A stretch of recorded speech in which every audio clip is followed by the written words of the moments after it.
Hi everybody and welcome back to my channel. Welcome to the first day of Vlogmas and also my November reading wrap up. I have so many books around me. I literally can't wait because I had such a good month, so I can't wait to share them with you. Also, I just received these two books in the mail. This is Magnolia Parks. Love this book. I bought this for my best friend for her birthday because she refused to read it, so I figured if I bought it for her, she has to read it. I own the original covers, but having this new cover in front of me, it's just so cute. And then I bought Hot House Flower. This is my favorite book in the Addicted Calloway Sisters universe.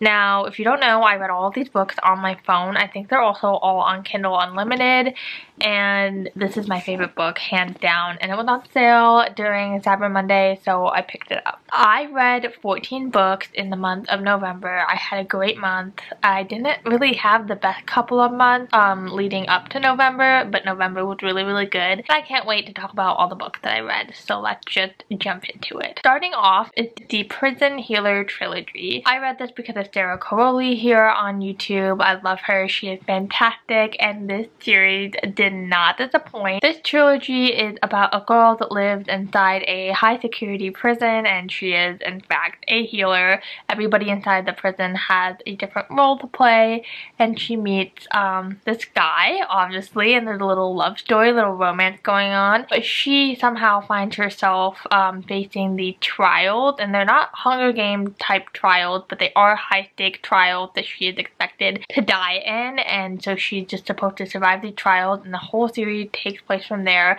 It felt so reminiscent of the other series that I know and love, ACOTAR, Throne of Glass, but it just still felt so original and so different. I really loved that about it, because another book I'll talk about later on in this video, which was like a huge book, I didn't feel was original at all, but this one still had a sense of originality. The twists were original, and I didn't expect any of the twists that happened towards the end of the book. It is a fantastic trilogy. I gave the first two books 4 stars and the last one 5 stars. I did read it on my phone, but I might have to go out and buy physical copies because oh my god, those books were amazing. Highly recommend. Iron Flame. I binged this book when it came out. It was all I did. I read it 2 days. It took me forever to get through, which is really interesting because I usually get through books really fast, and you guys are going to be so shocked and surprised. I only gave it 3 stars. I know. Listen, it was so fast-paced and enjoyable to read.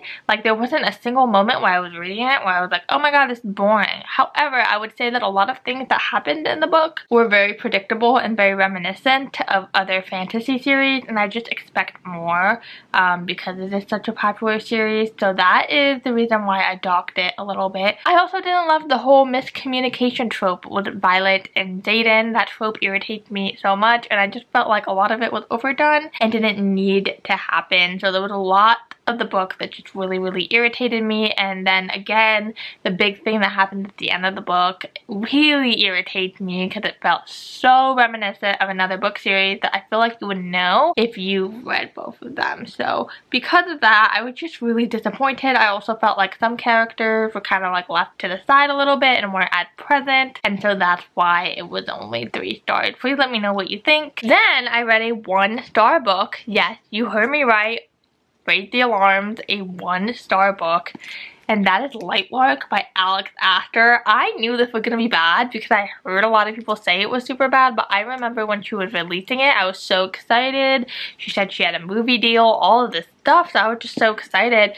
So I finally checked out the book from my library, and oh my gosh, it was so bad. It was so disappointing. I literally had my notebook out, like I was paying attention to everything that was going on. I feel like some of the sentences and the way that she put things together were really beautiful, but just like the plot, there were so many holes. Also, it was advertised as something completely different. Basically, there's like competition that happens with a bunch of people from different kingdoms, and they're all cursed, and if they win the competition, they break the curse for their people. But it's just so confusing, and the competition lasts over so many days and the rules don't really make sense, and I honestly would recommend you reading this just for a kick and a giggle because it is kind of funny to read it. Like, I don't know how this got published.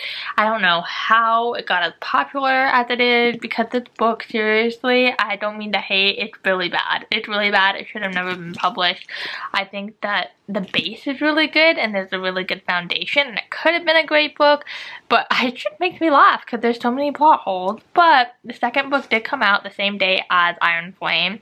I checked it out. It's called Nightbane. I just couldn't get through it. I DNF'd it. It doesn't count as one of the 14 books that I read, but I just had to DNF because it was just so boring and not good, and I'm just so disappointed. So I heard that she had, well, from the author's own mouth, that she has a movie deal. So if anything ever ends up happening with that, I'll watch the movie because I read the book and it was so painful. My review was, I think the movie might be better. So not good, but it was definitely entertaining for me because I cannot believe it even got published. Next up, I read Nora Goes Off Script by Annabelle Monaghan, and guys, this book was so good. I gave it 4 stars. It is such a cute little romance book. It's also really short. It's only 250-ish pages. This book is about Nora, and she is a screenwriter, and basically what happens one day is an actor, a really popular, famous, hot actor, asks if he can stay with her for a little bit, and she's a single mom, and there's a little romance that comes out of it, and it's just so quirky. I have never read a romance that was so quirky before in the way that this one was. It was really heartwarming, and it was so entertaining all the way through. I thought the conflict was good and well deserved. I was genuinely so confused about how we were going to resolve what goes on in this book, but everything makes so much sense when it is explained.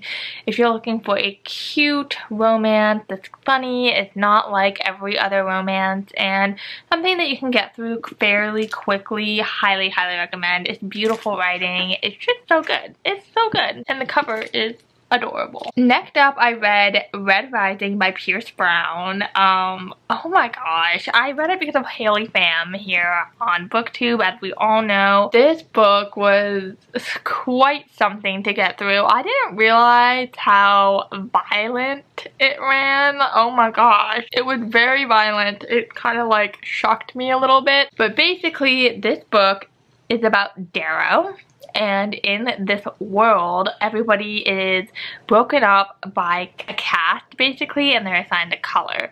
So all the way at the top, we have gold, and all the way at the bottom, we have red. Darrow, our main character, is a red, and he undergoes some things that make him a gold, basically, and he's infiltrating the golds, trying to make a better world for the reds. And in this book, it revolves around sort of a Hunger Games sort of environment, and that's the best way I can describe this book because it's kind of confusing. I am in the middle of reading the second book right now, and it's still kind of confusing, but I'm just trying, guys. I'm really trying. I gave this book 3 stars because the writing was really unique, and I definitely did like the writing. Like, some of the sentences and the things that he says, especially in the first 40 pages of this book, is so beautiful, but also very hard for it to click. It didn't click for me until around halfway of this book. I was like, oh, okay, I feel like I finally understand it. And going into the second book, I can tell you guys right now, it takes a little bit to click, but definitely more in that book than this book. I thought it was fun, but it was just a little bit too violent for me. I don't love the language in the book. I feel like it's one of those things where it is a really good book, and I really respect the author, Pierce Brown, but it's just not for me. However, I will be attempting to finish the trilogy, and I will say the second book is going a lot better for me than this first book. So I would recommend. It's definitely way out of my comfort zone, but I love that it's challenging me. Alright, next I read Check and Mate by Ali Hazelwood. This is a signed copy that I got my hands on, and guys, her signature is absolutely adorable. It's in this like purple glitter handwriting. It's so cute. I love this book. It's so cute. It makes me so happy. It's a YA book, Ali Hazelwood's first YA book, and it was so good. I gave it 4 stars. So this book follows Mallory, and she's really good at chess, but she stopped playing chess. Something happened that made her quit playing chess, and she plays one more match. I think she's a senior in high school, and she plays against Nolan, who is some chess genius. Like, he keeps on playing chess, and he's like a cute little chess boy.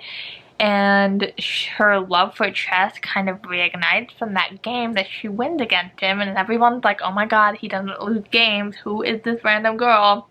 And it takes off from there, because then she plays more chess, and I love it because it's more than just a cute little YA romance. It's really centered around self-discovery and coming of age, and I think that if somebody is a little bit younger, they might really like it, but also not too young, because this book was a little shocking to me because it is YA, but it talks about some pretty like adult things, and the language in it kind of took me aback. But young adult, I think this book's really geared towards like older teens, like 15 and older, because yeah, definitely 15 and older, I would say. Definitely not for like a 12-year-old. I wouldn't recommend this. That's not the young adult that this is geared toward. Just like the topics that are talked about and the way they are discussed and stuff like that. Definitely young adult for this book, I would say, means 15 and up. But that's why I think I loved it so much. It's definitely my favorite book from Ali Hazelwood. I have read Love Theoretically and The Love Hypothesis. Did like those, but not as much as I loved Check and May. It was really good, really enjoyable. Highly recommend. It's just so cute. Okay, next I read Assistant to the Villain. This one has the red sprayed edges, and it's so cute. I love the way this book looks, but it's unfortunately the best thing about the book because I gave it 1 star. Basically, this book is literally about a girl who becomes an assistant to the villain, and I could not get down with the book. This was our November book club pick, so that's why I actually did not DNF it, because I swear I would have DNF'd it if it wasn't for that. The reason why I didn't like it is because it was more of a tell and not show sort of thing. The assistant would be talking and she would be like, oh, I walked to his little laboratory and he had heads on spikes, I guess he killed somebody. Or the villain would be like, oh, I like killing people, and it just didn't feel relatable at all. Like, it just, I didn't feel in the story. The writing was just kind of not my personal cup of tea. I didn't like the dialogue. I thought it was kind of cheesy and not very good. I felt like not a lot happened actually in this book, except until the very end. I just don't think I'm gonna read the second one. The villain didn't feel like he was a villain to me, and the assistant was just kind of there. I don't know. I didn't like this book at all. I think that you can save your time and read another book. Speaking of disappointment, I read The Way I Am Now by Amber Smith. This book, oh my god. I loved The Way I Used to Be. I actually own that book. I gave that one 5 stars. So when I heard that she was coming out with a second book, a sequel, I knew I had to read it. It just came out, I think, on November 7th. And I just felt like this book wasn't really necessary. It felt a little bit of a cash grab. The nature of this book is really serious, and it's really hard and difficult to read about. The first book was so hard to read about, but it was just done so well, and this book I didn't feel like was done as well. I wish that more of it was centered around the trial that was going on and not around her relationship. It just felt pretty surface level to me, and the thing is, I love these characters and I've grown so attached to these characters, so reading about them was fun and enjoyable to me, but I just felt like we kind of lost the essence of the story and the message that resonated with me and probably so many other people that read the first book.